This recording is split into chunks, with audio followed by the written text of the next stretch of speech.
Joan Quinn Profiles. As an editor for Andy Warhol's Interview, the Los Angeles Herald Examiner, LA Style, and Detour magazines, Joan covered the social set, the Hollywood hotshots, the international art scene, the mysteries of food, the excitement of travel, and the fabulous world of fashion. Joan continues to find creative people on the cutting edge who make things happen. Here's Joan Quinn. Hi, I'm Joan Quinn, and welcome to the Joan Quinn Profiles. Waiting to be profiled is performer Elza Zagreda and director Vincent Marano. Actress-writer Elza Zagreda was born and raised in New York.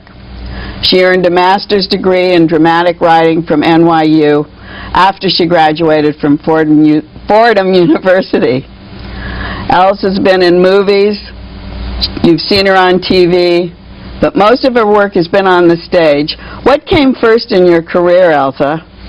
I would definitely say work with the Albanians, so a lot of the documentary stuff came first. Oh, so was it kind of in a journalistic situation? Yep, I had been studying the acting, but not much was happening, and I got opportunities to do a documentary right around the war with Kosovo, and I did that. So that kind of helped get me into CNN and MSNBC and stuff like that. Oh, so were you actually a correspondent? I wasn't a correspondent, but considered more of an expert on Albanian issues. So, and I was just glad to be able to get out there and get my voice across.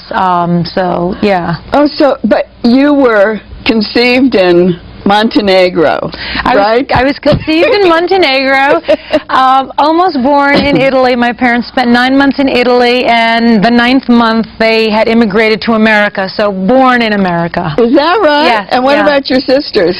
They were all born here. Oh, so you were the first one. I was the first one, yes. After you started doing this correspondent work or expert work, were you also working in fashion?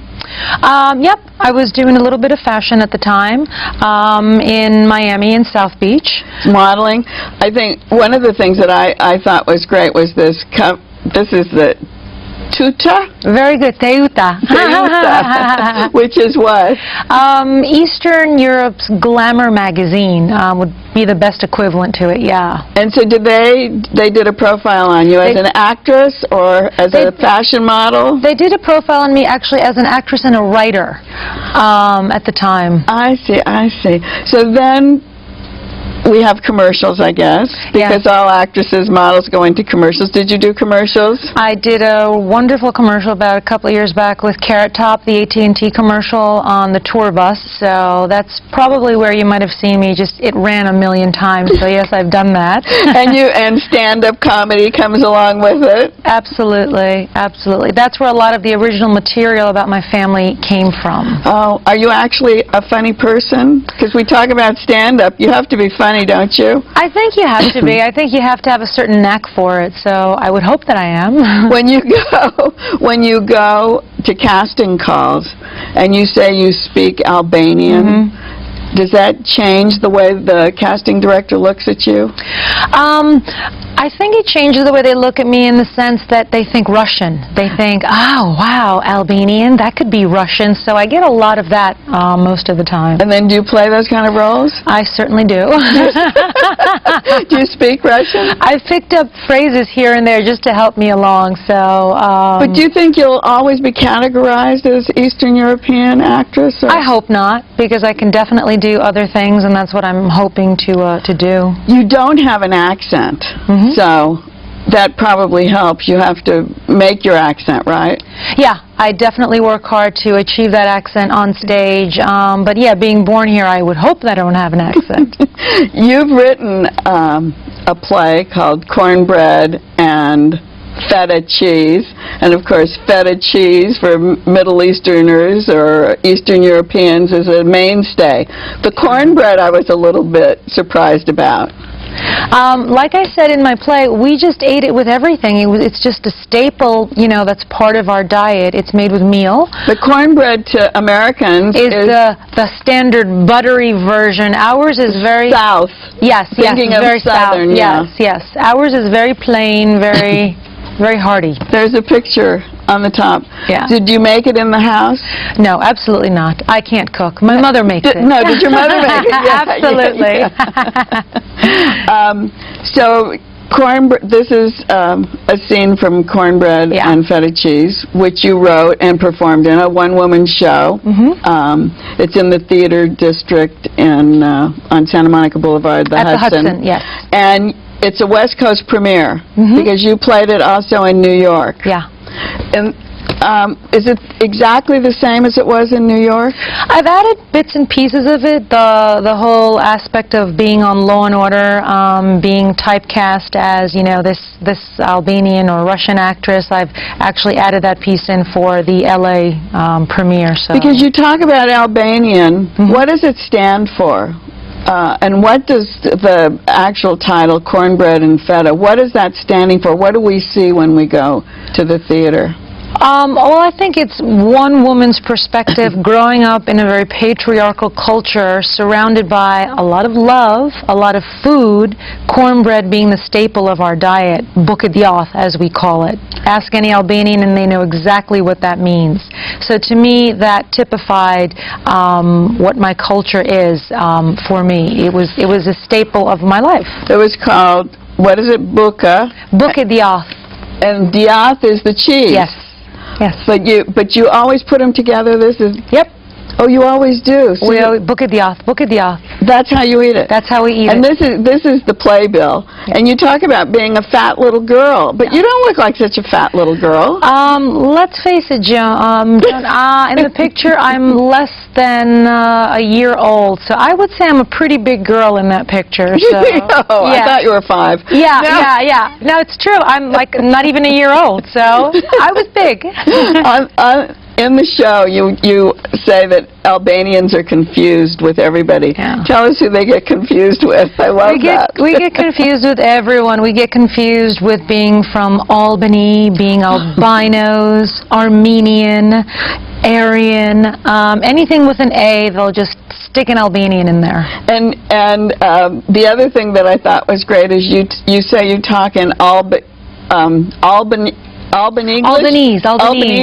What is it's that? not even Albanian, it's Albanese. They just want to add an ESE at the end of it as opposed to making it Albanian. So. Oh, I see. But it's not like Spanglish.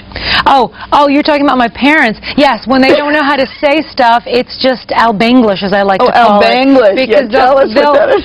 Albanglish is combining English and Albanian to form, you know, new words. Like my dad, for instance, will say, we should rent a U-Hoo to take my sister up to school, and he wants to say a U-Haul. Oh.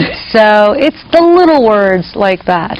One of the other things that I thought was so great was you referred to the strong lady. Oh, yeah. Who is that? That's my mom. You know, you say you come from a patriarchal family. We all do. The Armenians, the same thing. But who is the strong lady? Yeah. The women. Yes, absolutely. My mother is the backbone of the family, and she definitely is a character true to life. And you used a lot of that in the show. Yeah. And I think the other thing, you talked about the rituals in the Albanian family, from funerals to weddings. So tell us what some of those things were. I think to be a Nura. A Nusa. A Nusa. A Nusa. Oh, that was a big deal. A Nusa is a bride. A Nusa is the thing that all Albanian women should aspire to be, because there's rewards to being a Nusa. So that's the number one thing in our culture. And the funerals?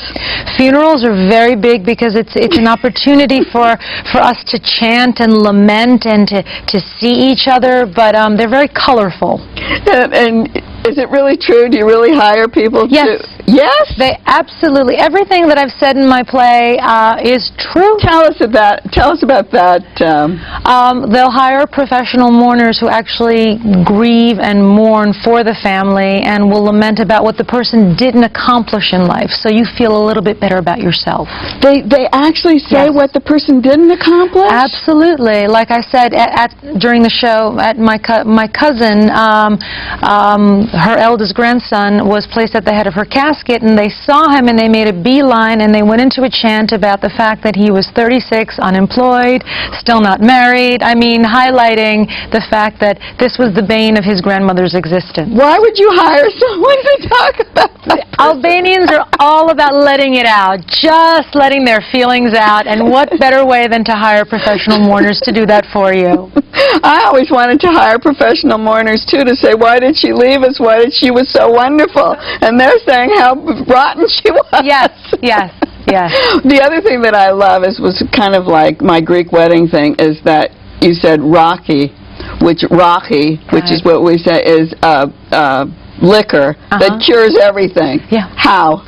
It was just, again, like the Book of the Author, it was a staple in our medicine cabinet. I mean, mosquito bites, measles, mumps, rubella, raki, always solved it. And in, what was it, the spraying of the Windex for the Greeks? And I remember my grandmother used to rub Vaseline on everything. Oh, that was okay. the cure-all. And the other thing that was so great in the book was you have to live by the kanun, which is the code of whose? Right. Is it the church code? No, it's his name was Lektu Kajini, and he kind of united all the Albanians when the Ottomans were down there and the Turks. So that's the kind of code that is the quintessential thing that's Albanian. So you have to really believe in that to keep away from the Turks. I mean, well, so they that did, you don't right. 500 years ago they did, and those remnants about being hard on your women or the patriarchy, it's still in our culture. Oh, so the Kanum has some things I thought were kind of funny, actually. Really funny stuff. Really funny stuff. Just in terms of how you view women, how Albanians view women and where women's place should be. They're in between cheese making and livestock, for instance, in the book, a whole section on us. So. The other thing, you have a glossary at the end of the playbill. Do you have to have like subtitles to understand what you're doing on stage? I don't think so. I say everything in English and then Albanian, so it's like a little history lesson for people that don't know too much about Albanians. Well, I'm glad you brought your play to California. Thank you. And maybe we won you over. Maybe you'll stay here now. I certainly think that's going to happen. Oh, really? You can write about the Albanians in California now. Why not? They're probably all the same. It's universal. Absolutely. Thank you. Thank you, Joan. Thanks very much, Elza, and thanks for watching. Don't go away. We'll be right back with director Vincent Marano.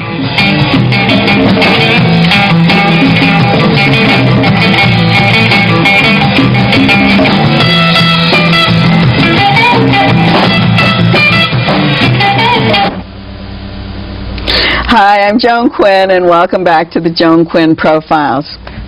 Director Vincent Marano was born and raised in New York. He graduated from Fordham University and received a master's in playwriting and directing from Hunter College. Vincent, you've been an actor, a writer, a producer, as well as a director. When did these different parts of your career start? Was acting first? Acting was first, but then I found out I got stereotyped. I'm not very tall, I'm very ethnic, I'm very New York, and so I was... So you did all these Al Pacino roles, and I wish I was doing that. Niro. I wish I was doing it. I was usually the third gangster on the left. You know. Oh, you were in the gangster. You're the one that got hit with like a shovel or something like that towards the end of it, and it was not where I wanted to go. I had more classical training. I wanted to do something a little bit more, so I went into directing mostly first, and then I recently started doing playwriting more and more. Oh, so directing then, but how did you move from acting to directing? Do you think a director really should be an actor first? I think it's helpful if a director knows what an actor has to do and has an idea of their process.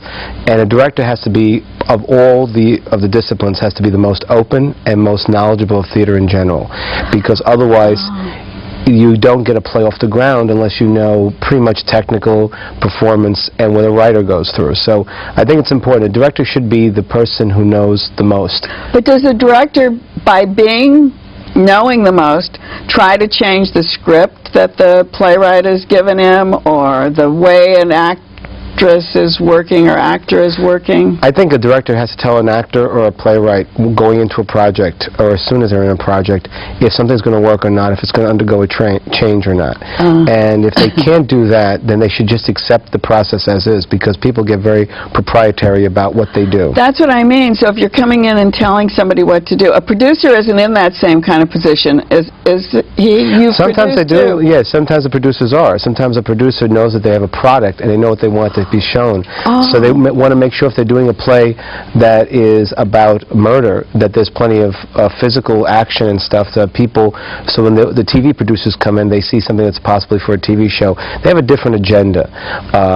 Sometimes the theater producer has a similar agenda as a director and a writer, but usually it's a little bit more specific and forces the play to be pitched in one direction or another. So I didn't realize that. I always thought the producer was only there for the money, raising the money. Theater in New York, anywhere, after a certain level, doesn't make much money. It really doesn't. Even Broadway shows take a long time to recoup their investment. So when you're talking about theater at our level, where I do a lot of off-Broadway and some off-Broadway, you're doing it there for the product, for creating a piece of art, and then to move each other forward. You talk about doing a lot of Broadway, off-Broadway. You also do a lot of Fringe. Yes. I mean, does Fringe take a certain spot in the theater, or is it just what you call a group of plays, or how do you define it? Well, Fringe is usually the edgier plays. It's a place from like back in the 60s they used to call La Mama and Cafe Chino, New York. It's the edge theater. It's the Living Theater, Julian Beck and Judith Malina. It's all that group.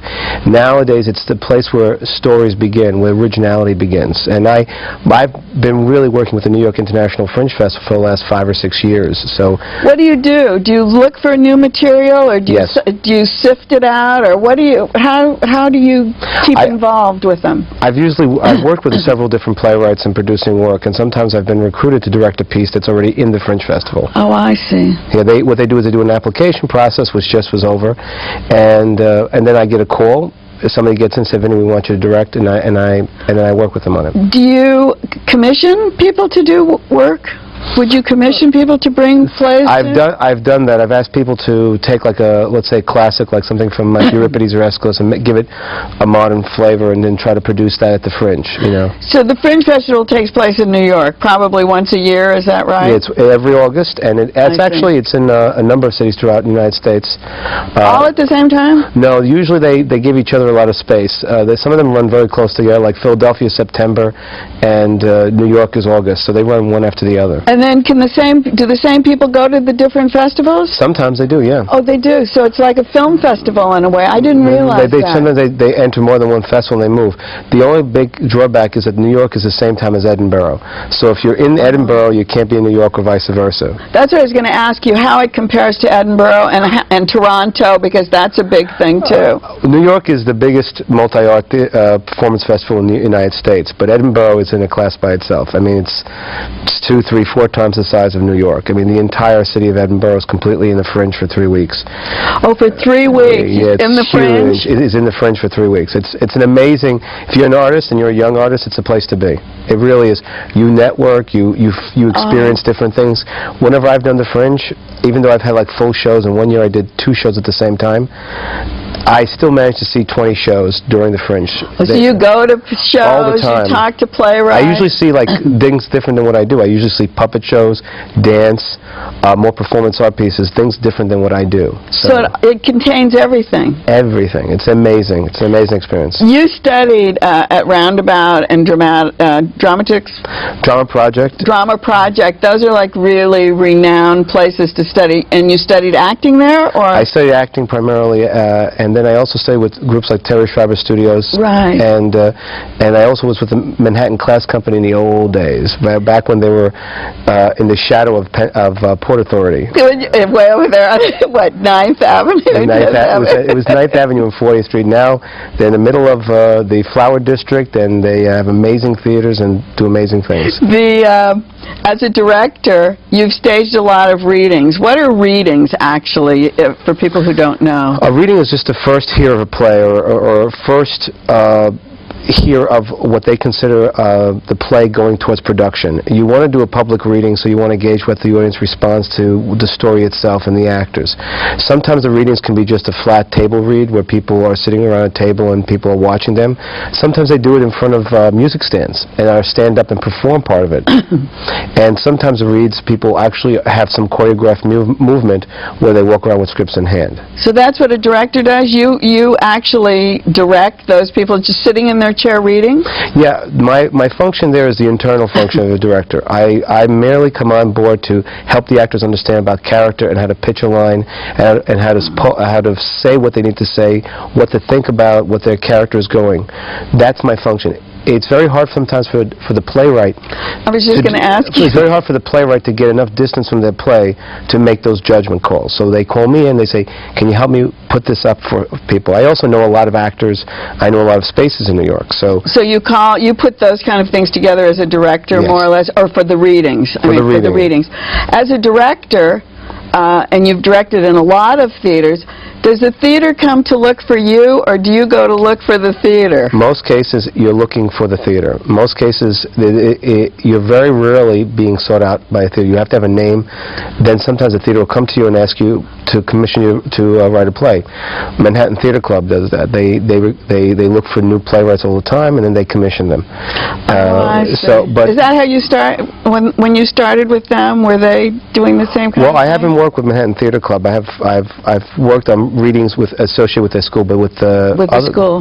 Yeah, with Roundabout and other places, they look at what's in the classes, and sometimes they do like a limited run of some of the shows that are in their classes, just to put some new voices out. Because everybody wants to be the first one. And the Classic Stage Company? Classic Stage Company used to do that. The Classic Stage Company has gone through a lot of revolutions, but they used to give space and time to performers to actually present something new and unique. And now it's, because of the economics of New York, it's changed. Everything's changed so much, because you were also a resident director at the Belmont Italian Playhouse. Are you still doing that? No, they closed. See, that's the pity. And what were you doing? Were you just doing Italian plays, or people who were Italian, or well, basically the whole theater was about works by Italian Americans and language Italian and plays in Italian. Oh, they were all in Italian? Not all of them. Ones I did, that became my functions. I have a background in commedia dell'arte and Italian language plays, so I was doing a very specific kind of play for them. And so every year I would have a slot, and I would bring in a different product, either original or a classic that I would bring back. And I became their resident classic person. But English speaking? Sometimes the Italian language. Did? Yeah. Could you direct in Italian then? I do. Oh, you do? I do. I direct Pirandello, Eduardo Di Filippo, Dario Fo. I directed a few pieces of theirs. Oh, that's fabulous.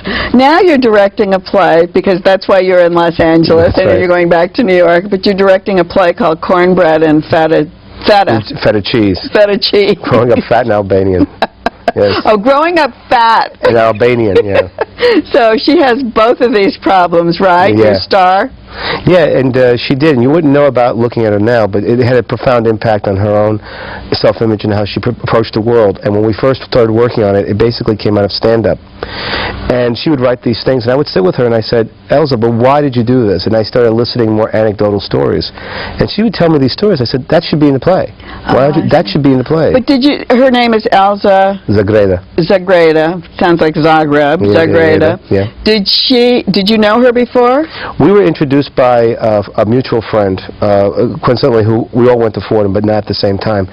And Elza is very, very active in women's groups in New York, especially women's groups that deal with problems for Slavic and Balkan women. And so my friend also is drawn to that, and she's also a playwright. So she says, I have a friend, Vinny, who does a lot of directing when women sews. Let him see if he can help you with your play. Oh, so that's how it came upon, and as you became friends, you started seeing more things that should go into... Oh, absolutely, absolutely. She has a tremendous life story, tremendous experiences, and her family... for me, her family and their experience is very similar to my family. Coming here, immigrants, having to deal with two different worlds and cultures and trying to adapt, and the fallout. There's emotional fallout from that. And for us who are more contemporary, more Americanized, there's always a fallout. And there's a fallout, but it's a building. It builds character, I always think. I think so, but what happens is we learn to tough it out. And that's right. And the issue is that there are people out there who can't see what, and it's good for us to show what we've gone through so that people can see, that's what happens. It's so easy to like hear people say it like in a self-help criteria, but theater affords the opportunity to have people have a mutual experience, and people get it from the experience. I see. I wasn't thinking about it in those terms because I was born here, but my parents were born here, so that's a second generation. It's a little bit different.